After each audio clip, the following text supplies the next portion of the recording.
Welcome to the latest preview for Tribes Ascend. This time around we're going to look at a new update that we call Raid and Pillage. It's all about the Raider class, who of course specializes in base destruction. With this update, the Raider gets 2 cosmetic skins and 3 brand new weapons of destruction. Let's take a look. This first skin we call the Griever. Grievers are actually tribeless. They were originally scavengers, and they picked over the battlefields, mourning the dead in the Cybrid Wars. Now, they've evolved into a loose clan of smugglers and pirates. The distinction between Grievers and tribals is pretty simple. Grievers have no honor.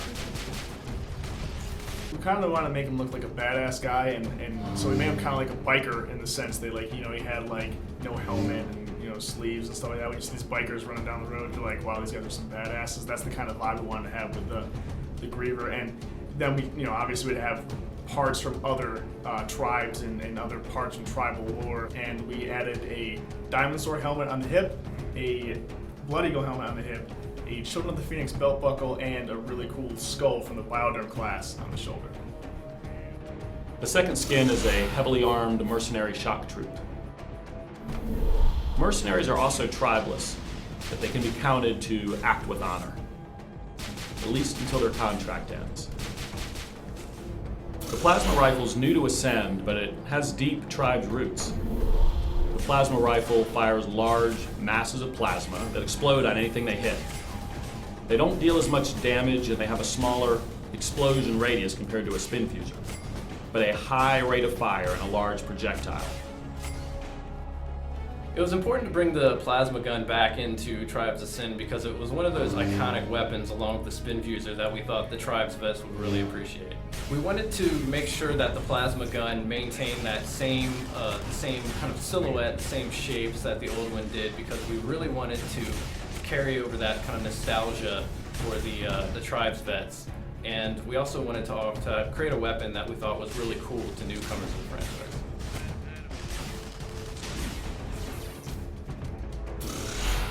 The NJ5B, it's a variant of the Raider's popular NJ4 rifle. Has a smaller clip, lower rate of fire, but a larger caliber projectile. Deals more damage per hit, and you can fire it out of scope. Use the NJ5B to deal the final blow or big damage at range.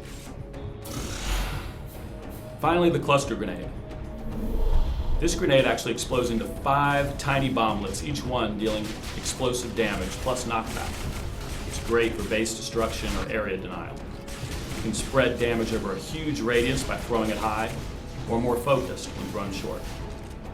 Look to the cluster grenade to clear out those enemy gen rooms, destroy base assets, or hold your point in capture and hold. Thanks for checking out this preview of Raid and Pillage. We look forward to seeing you on live.